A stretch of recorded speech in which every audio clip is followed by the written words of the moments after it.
Dr. Carl Sagan of Cornell University, speaking at the University of California, Santa Cruz. I have been privileged to participate in a historic set of activities by the United States and the Soviet Union in the exploration of the solar system over the last 30 years. It's just my good fortune and all of our good fortune to be alive at this moment, the first moment in the history of the world when human beings have sent very tentatively their instruments and to a much smaller extent themselves out into space to observe where we are. We have explored every one of those planets known to the ancients, from Mercury to Saturn. Every one of those moving points of light which stirred our ancestors to wonder and eventually to knowledge. And from the contemplation of the movement of the planets has come the scientific revolution and the world for good and for ill which we have today. We have now sent spacecraft to fly close by those worlds, to orbit them, and in a few cases, the Moon, Mars, Venus, to land on them and see what they are really like. And this has converted our sense of the solar system from fantasy and science fiction to hard, concrete scientific knowledge. And it turns out in many respects that the reality is far more exotic, far more tantalizing than the dreams of the science fiction writers. But so far as we know, in all of our exploration of the solar system, we have not yet found life anywhere else. The most serious attempts to find it apply to the planet Mars, where in 1976, two U.S. spacecraft called Viking set gently down, the first successful landings on Mars in human history, and for a period of years examined their surroundings, both from the two landers and from two orbiters that continued to monitor the planet from aloft. Mars turns out to be a world of wonders. We see great soaring volcanic eminences, one of which is 3 times the height of Mount Everest. We find ancient river valleys, proof that conditions on Mars were once much more clement, much more Earth-like than they are today. There again, something has happened to change a planet that is something like the Earth to something much less hospitable. It would be good to understand what happened on Mars. There are strangely shaped mountains, odd markings on the surface, great dust storms, 2 peculiar moons in the sky. It is an extraordinary place. But in the years that we explored Mars, in a certain sense, I lived on Mars for a year. I did nothing but be involved with the mission operations of Viking. In all that time, there was not a hint of life, not a blade of grass, not a footprint, not a kangaroo rat, not a microbe, not even a single organic molecule. Maybe if we had dug a meter down, we would have found something quite different. But at least, as far as we went, there was no sign of life. So there is a kind of lesson that comes out of this. Think about all of those magnificent worlds, and none of them, except this one, graced by life. It says something about the uniqueness and preciousness of what we have around us. It is, I think, another lesson of space exploration, which is extremely valuable. It says that life is not inevitable, that life comes under some circumstances and not under others, and it implies that there is no guarantee of its continued existence. Imagine, if you will, an intelligent extraterrestrial being from beyond the solar system stumbling upon the Earth. After having looked at all those other worlds, this one, a world with blue nitrogen skies, covered pole to pole with life, organisms in deep submarine vents and hopping spiders at the top of Mount Everest, and even a few funnily garbed human beings a few hundred kilometers up, all over the planet, burgeoning with life. What a relief, what a change of pace that might be. So let's imagine that extraterrestrial being, he, she, or it, as the case may be, looking more closely at this world, being delighted at the biochemistry of the organisms, the instructive geological formations. But going a little deeper, it would discover that there's one species that has insinuated itself everywhere on the planet, is growing in numbers by leaps and bounds, that has at least the illusion of superior intelligence: human beings. Looking still more closely, this extraterrestrial being might discover that there are some problems in the human family, that there is a grotesquely high incidence of infant mortality, that starvation and disease are endemic, that a vast majority of the population of the planet is undereducated and subject to grave economic dependency, and at the same time that the resources available to those human beings are fully adequate to solve all these problems. Looking more closely, the extraterrestrial being might discover that every year $1 trillion are spent on armaments. $1 trillion, $1 million, the world armaments budget. Our extraterrestrial being would very likely be surprised at this imbalance between what the resources are devoted to and what the obvious crying needs of the planet are. Looking still more closely, our extraterrestrial would discover that the planet is dominated, at least in military terms, by two vast nation states, each with the population between 200 and 300 million people, that call themselves the U.S. and the SU. These two nation states have accumulated 60,000 nuclear weapons in the last 40 years. About a third of these weapons are called strategic weapons.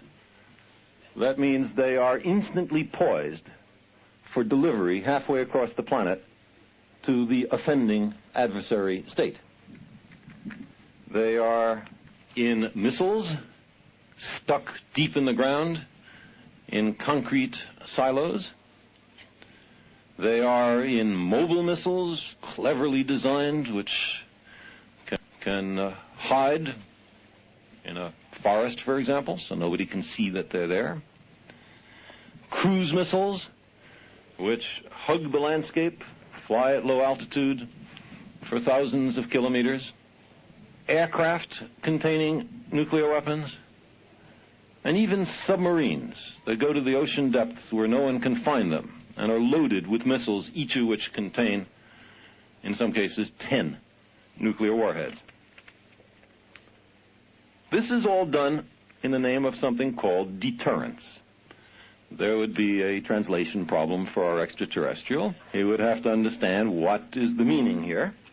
The idea, apparently, is that each nation wants to have a devastating capability to annihilate the other, to prevent the other from annihilating it. Sounds perfectly reasonable. One of those submarines, it turns out, has enough nuclear weapons to destroy 192 cities of the adversary. That's a lot of cities. How many cities are there on the planet? The extraterrestrial might want to know.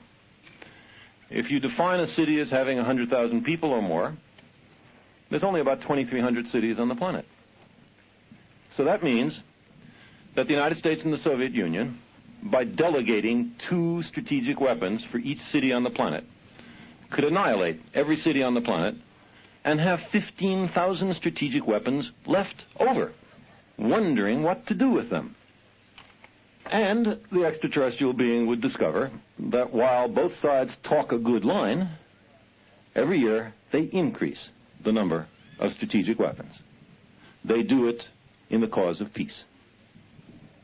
Now, the utility of these nuclear weapons, it turns out, is widely discussed.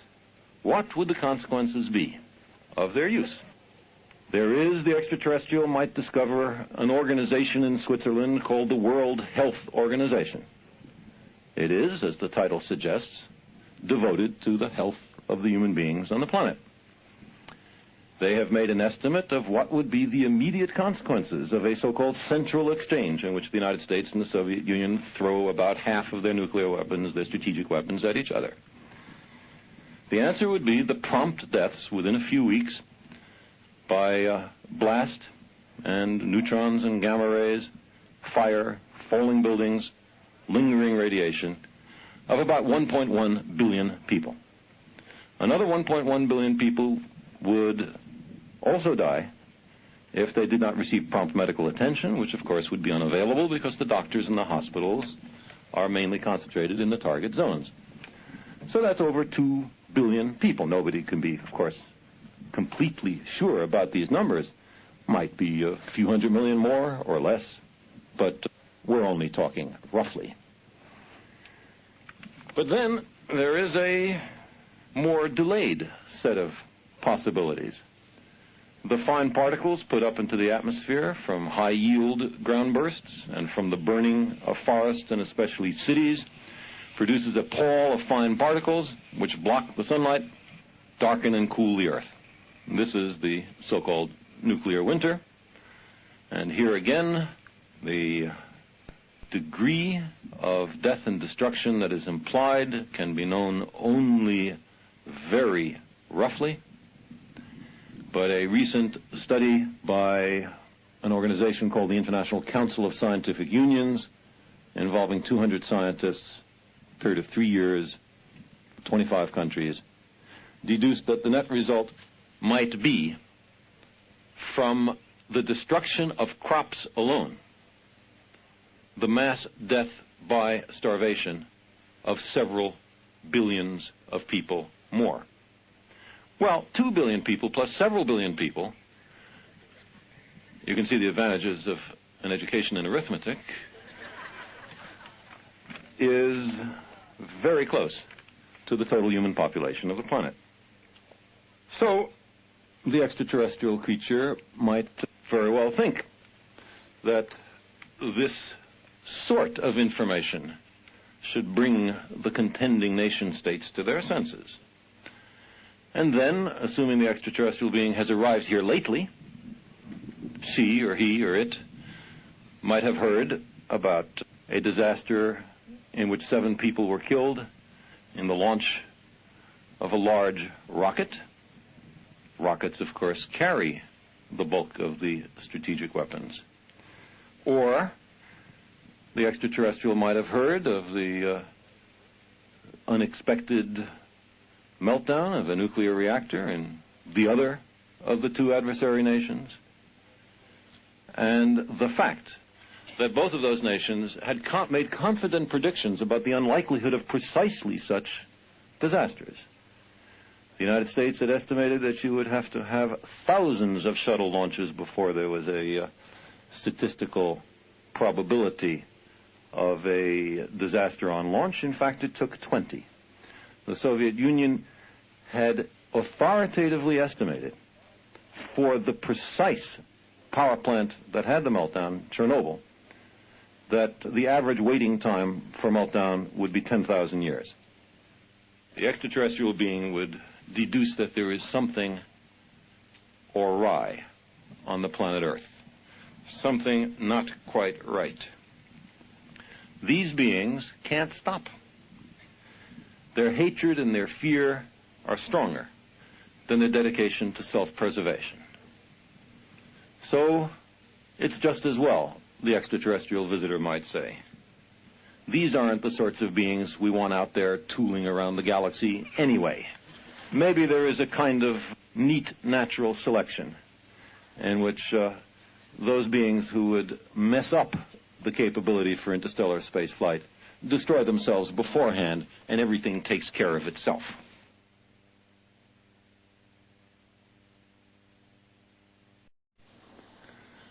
And yet, humans have accomplished extraordinary things, things that no one could have imagined were possible. I don't just mean the binding up of the planet, of which our age is witness to, the advances in communication and transportation, which for the first time show the promise of making this a world in which people in the remotest parts are in contact with each other. I don't just mean a world in which space vehicles leave the Earth and look back on it and see it as a sensitive, beautiful, exquisite blue world, terribly sensitive to the depredations of its inhabitants. And by the way, from which vantage point no national boundaries are apparent. I also mean the remarkable changes in social institutions that have happened in the last few thousand years.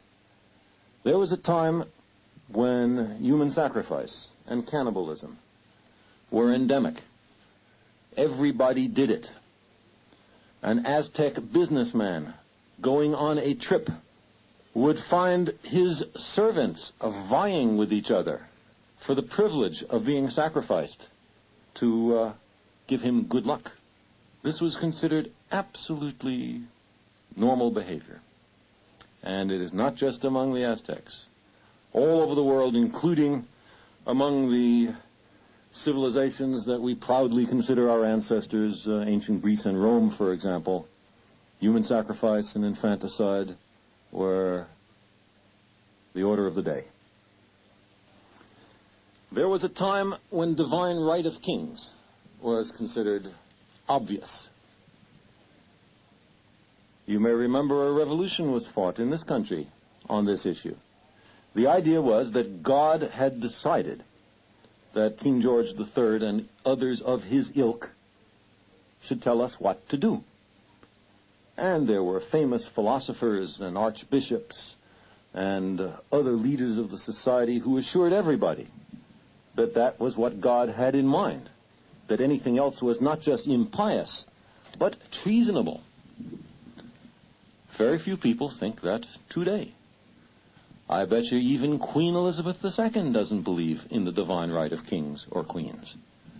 A dramatic worldwide change has happened in only a few hundred years. Or consider chattel slavery. There was a time when all over the world it was considered the most natural thing in the world. And yet today, with a very few exceptions, chattel slavery is considered monstrous, and it has essentially vanished from the planet. We are capable of making great changes, and those changes I've just mentioned involved vested interests more powerful than those that are devoted to the continuation of the nuclear arms race. We have made great changes in the past, and we can do so again. There is an historic opportunity that faces us right now. There were times when the Soviet Union was absolutely implacable, when it rejected many American efforts to desensitize, to reduce the nuclear arms race. But today, the situation is different. Today, the Soviets have made a set of proposals for reversing the nuclear arms race, which I believe should be given the greatest and most serious consideration by everybody on the planet. There are those who consider this a bluff. I do not know what is in Mr. Gorbachev's mind. Maybe it is a bluff. There is a standard way in poker and in other games to find out if your opponent is bluffing. It's called you call the bluff. So, for example, there is before us a proposal for a comprehensive test ban treaty. The testing of nuclear weapons is an essential precondition for the continuation of the nuclear arms race. If it were possible to have a comprehensive test ban treaty stopping these tests, the rug would be pulled out from under the arms race. You would still have this obscene 60,000 nuclear weapons in the world, but the upward escalation would have been stopped. And then it would be possible to make a reversal of the arms race. Now, in 1963, there was a great situation in which the tables were the exact opposite of what they are today. In 1963, because of the Cuban Missile Crisis, the United States and the Soviet Union had come very close to nuclear war. The chances, according to Bobby Kennedy, were about 50-50. Their attention had been sufficiently galvanized that the two nations, for a change, decided that they were going to do something about it. And it was done in the following way. The President of the United States, John Kennedy, made a speech at American University in which he announced a unilateral U.S. ban on above-ground nuclear testing. Surprisingly, the next day, the full text of the speech was published in Pravda and Izvestia. A week later, Mr. Khrushchev, the Soviet premier, announced that the Soviet Union, on its own, under no pressure from any other nation, was announcing its own unilateral above-ground test ban. And the two nations suddenly found themselves in the unaccustomed posture of doing something on behalf of the human species. It got to be contagious. They started vying with each other to do nice little things for each other. For example, the Soviets removed their objections to the stationing of neutral observers in South Yemen. The Americans removed their objections to the credentials of the Hungarian delegation to the United Nations.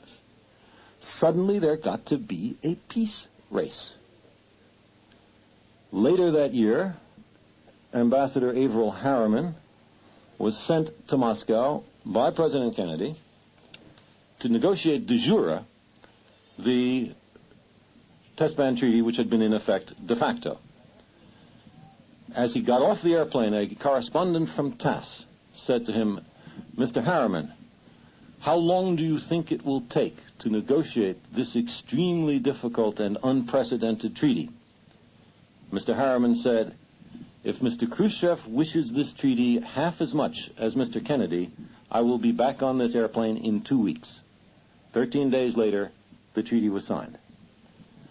That treaty has been in effect from 1963 to the present. No one claims that either nation has violated that treaty. The net result has been a significant decline in the amount of radioactivity in the air and the soil and the waters, in food and in mother's milk. And it is a great pity that that initiative has not gone further. The language, the preamble of that treaty clearly says that this is a beginning step to a comprehensive test ban treaty which should be negotiated immediately. In the period of time between then and now, the United States and the Soviet Union have added more than 12,000 strategic weapons to their arsenals. If there had been a comprehensive test ban treaty then, we would be in a much safer position today. There are concerns about verification of a test ban treaty. The clear conclusion of seismologists all over the world is that it is perfectly safe, that even very small, very low-yield nuclear weapons can not be tested without being detected by seismometers in neighboring countries. There is no verification problem. It is a possibility that is before us at this minute, and I give it very high priority. It's something I believe that the human species ought to work for. And it is clear that the ultimate objective ought to be massive, bilateral, verifiable reductions in these obscene arsenals, so that if the worst happened, at least the global civilization and the human species would survive. That is a kind of act that I believe a dispassionate extraterrestrial observer would conclude betokened a modest, minimal level of intelligence on this planet. You see, there's something almost mythic in the position we're in. Human beings who started out a few million years ago in the savannas of East Africa and learned how to chip stones and flake them and develop a technological adjunct that helped their survival, have now become so good, so clever at this technology that they can do things that were utterly undreamt of only a few generations ago. Consider our rocket technology and our nuclear technology. They can take us to the planets and the stars. They can transform our species into a multi-planet species. They can make a transition of evolutionary significance as great as the emergence of our amphibian ancestors from the oceans, as the descent of our primate ancestors from the trees. We have this within our grasp. And at the same time, the precise same technology is able to destroy the global civilization and perhaps the human species. It is as if there was a God who said to us, I set before you a choice. It is up to you. Destroy yourselves or go to the stars.